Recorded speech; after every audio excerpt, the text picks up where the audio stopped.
Welcome to the Yoga Learning Hub. In this video, we'll be covering about a very important topic for your examination, that is concepts of mental health as per Patanjali Yoga Sutras. Let's go slide by slide. Okay, so according to Patanjali, let's first understand what is the primary aim of yoga as per Patanjali Yoga Sutras. According to Patanjali, the primary aim of yoga is to restrain the modification or the tendencies of the chitta, and that we've already studied as a yoga's chitta vritta nirodha. So yoga analyzes, removes, sublimates different types of samskaras or complexes with the view of actually restoring an equilibrium in your own personality and training the mind for the higher psychic and the spiritual attainments. So yoga is a science of this consciousness which provides a complete mastery over all the stages of consciousness or awareness and makes us spectator of experience. You can witness your own experiences that you are getting experience during the entire process. It is actually revealing to note that the Freud's concept regarding the three levels of mind. And who was Freud? He was an Austrian neurologist, and he has actually given three levels of mind. And it's very important to know what Freud has mentioned at the end of 19th century, that was already being mentioned in the Patanjali Yoga Sutras as well. Okay, so according to the Freud, there are three levels of mind. That is your that's your pre-conscious mind, conscious mind, and unconscious mind. So let us just try to analyze all these three minds in brief, because that will help you to understand this topic little well. And so Freud, as we know, divided into three components. First is the pre-conscious. So according to him, let me go to the next slide. So according to Freud, the pre-conscious consists of anything that could potentially be brought into the conscious mind. And he has actually given a diagram of iceberg to understand the concepts of pre-conscious, conscious, and unconscious mind. So according to him, the conscious mind consists of all the thoughts, memories, feelings, and visions of what we are already aware at a given moment. And this is the also the mental aspect of the mind, that we can think and talk about it rationally, which we as a human being has got that capability, that whatever you talk, you can also whatever you think, you can also talk about it. Okay, so this also includes our memory, which is not always a part of consciousness but can be retried easily and brought into the awareness. And the third aspect is the unconscious mind. It is actually a reservoir of feelings, thoughts, urges, and memories that are actually outside of the conscious mind. This unconscious mind contents also includes any unpleasant experience that you have, a feeling of pain, anxiety, or any kind of conflict. So Freud, what it does is he actually linked the three levels of mind to and the iceberg. The top of the iceberg, that is above the water, that represents the conscious mind. And that part of the border, that part of the iceberg, which is below the surface of the water but can be seen, that is called as a pre-conscious mind. And the bulk of the iceberg that lies unseen beneath the waterline represents the unconscious mind. Okay, so this is just a Freud concept regarding the various levels of mind. Let's go to the next slide. Okay, now we have to understand that what are the different ways of mind stimulation. Now see, yoga, as we know, it's a means of removal of the disturbance of the mind. As we understand how mind gets stimulated in different ways. So first is the pramana, that is your direct knowledge. Then you have this viparya, that is also an inference. Then you have vikalpa, that is your imagination. Nidra is representing sleep, and smriti is memory.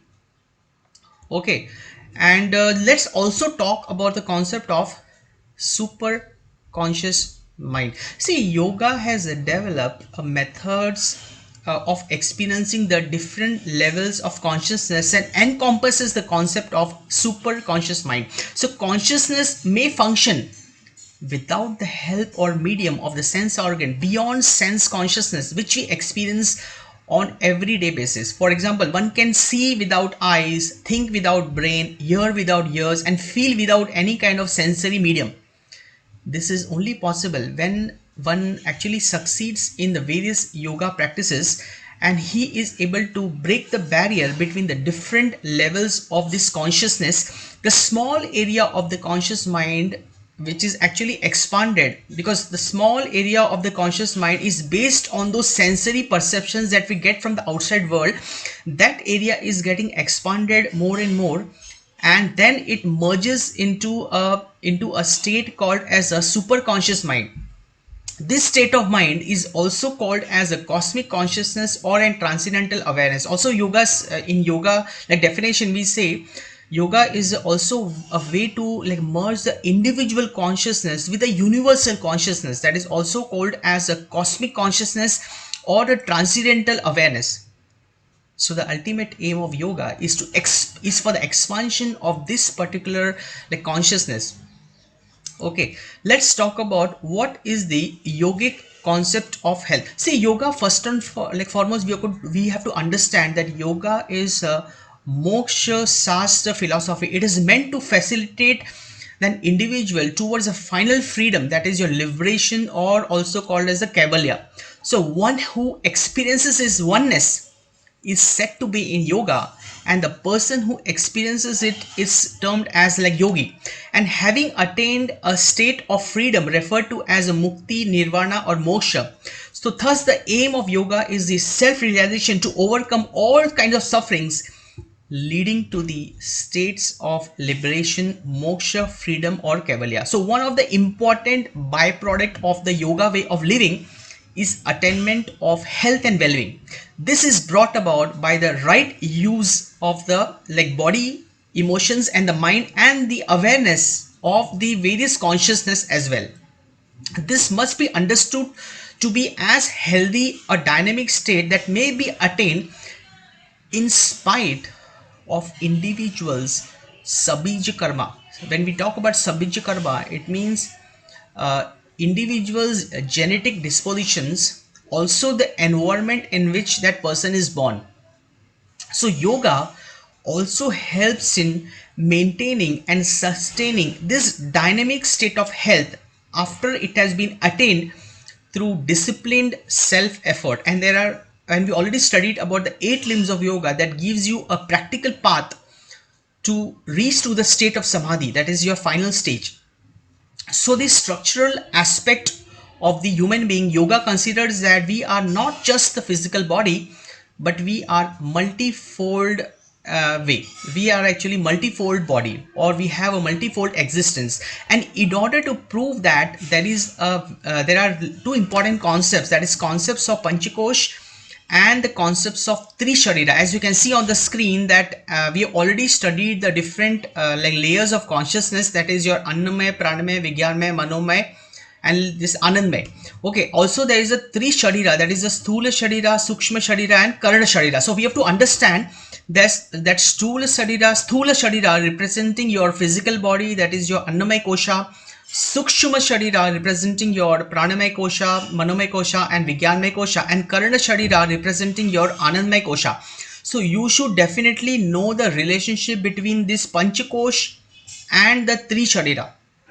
Okay, because at the level of the gross body, yoga and Ayurveda considers that human body is made of your that is your rakta, blood, mamsa, flesh, meda, adipose, asthi, bone, maja, marrow, and shukra, like dhatu, also representing like semen, and the ovum like constitutes.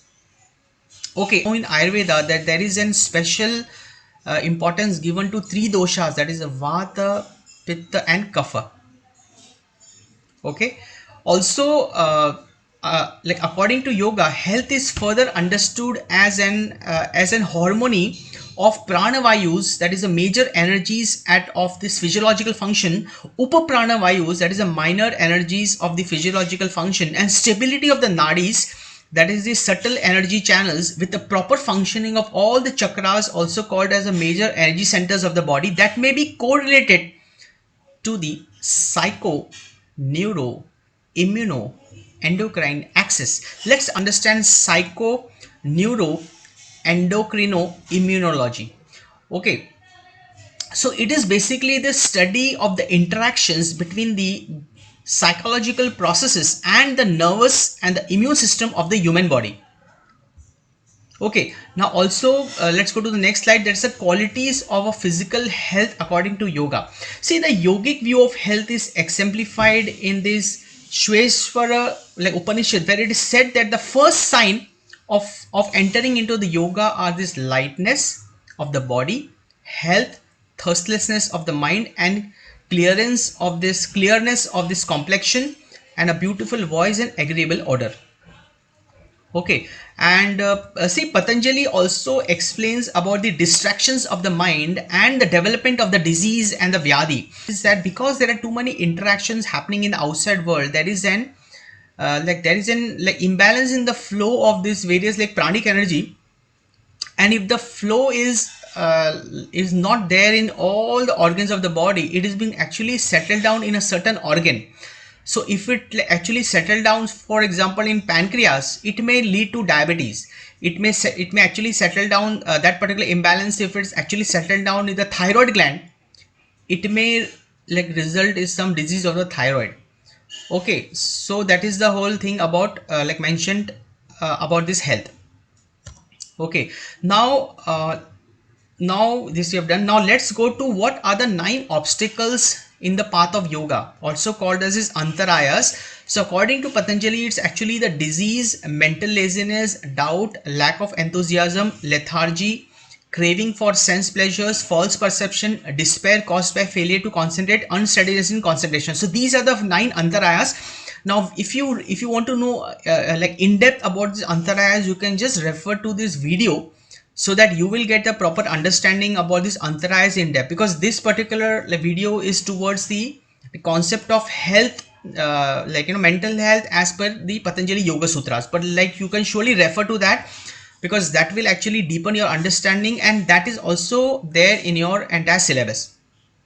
Okay, now let us understand what is the effect of these obstacles, antarayas, on your body. Okay, so Maharshi Patanjali describes explain the effects of these particular obstacles in one of the sutras, that is the Dukkha Dharmanasya Angama Jayate Shwasha Prashaya Vikshepaya Sahabhuva. Sahabhuha is basically also the like distractions, you can say the side effect of these all like of these all the antarayas. These are the sorrows, that is your sufferings. You have frustrations, trembling of the body, irregular breathing, and so like Patanjali also gives a solution in order to overcome this problem. He has given a concept of Chitta Prasadanam. Let's also see about what is Chitta Prasadanam. Okay, and also further, like Maharshi Patanjali recommends a person to inculcate the qualities of the purity of the mind. So he gives importance a lot to the purity of the mind. According to him, Chitta Prasadana is basically and cultivating a friendliness towards like person who is actually happy, compassion for the people who are like unhappy, delight in the virtuous, and disregard towards this wicked. Okay, and then the like mind steps can retain its undisturbed calmness, which is called as a chitta prasadanam, also called as a peace of mind. So he actually gives a practical approach of what should be your way of approaching towards 4 kinds of people. He says that the chitta prasadana is one of the most practical and effective technique prescribed by this Patanjali for bringing about peace and mental well-being. This technique involves about 4 different approaches towards like taken for 4 different types of people. So Patanjali says that we should have this friendliness towards people who are like happy. We should show we should show like compassion towards like someone who is like unhappy. We should show delight in people who are virtuous, and we should disregard the wicked. But if you actually analyze in our day-to-day life, mind gets disturbed because we subconsciously takes exactly the opposite approach to what is prescribed by this Patanjali. Okay, what is prescribed in the Patanjali Yoga Sutras. For example, we shy away from friendship. Okay, we show pity towards people who are suffering. We start comparing ourselves with or becoming jealous of people who are actually virtuous or have good like qualities, and we become emotionally disturbed by people who have got any kind of negative qualities. So incidentally, this technique of Chitta Prasadana with these four approaches can be advantageously applied towards by any individual person as and when he get opportunities in his entire life. So these particular being technique being like mentioned by this Patanjali, and this will lead to the tranquility of the mind. Okay, and this is the whole concept of Chitta Prasadanam, that is the tranquility state of the mind. In the Patanjali Yoga Darshana, we find an excellent description of the attributes of body perfection, also called as a Kaya Sampat. It is said in Vibhuti Pada that the perfection of the body includes your beauty, gracefulness, strength, and adamant hardness. One of the characteristics of good health, which is also like referred to the deep concentration on this energy of digestion.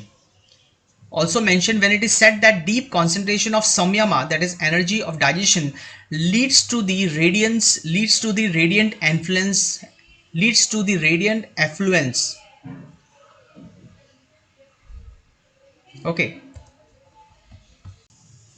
okay, let's go to the next slide. What is integration of the health? See, yoga aims at like developing an integrated personality of which the body, mind, and spirit are integral components. It does not operate with the old mind body awareness, which actually separates physical from the mental health. Some say that happiness that depends on the physical fitness, mental like agility, and spiritual worth. But spiritual joy and mental delight are subject to bodily conditions, free from every type of ailment. Because if a person has any kind of disease, how he will be able to perform his entire practices? So this physical health is also important for you to like progress in the path of yoga. And yoga is a path to both physical and the mental well-being and higher spiritual awareness, that is going to lead you to the higher spiritual awareness.